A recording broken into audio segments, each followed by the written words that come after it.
বিশেষ করে এটা গান গাই না এমনি দাদা আইছে আমার সামনে ফলাইয়া গাও যে কিসিমের গান হইতেছে সেইটা তো আর অত মিলাই আমি গাই হয়তো না তথাপি দুইটা গান আমি গায়াম ভুল ভ্রান্তি হইলে আপনারা মাফ করে দিবেন। আমি বিশেষ করে হিন্দি গানই গাই।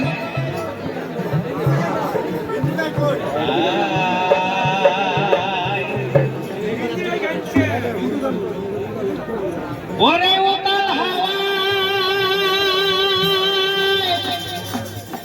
বেতাল টানে বেদে আনে মায়ের জান মানুষ বাজায় কলের বাঁশি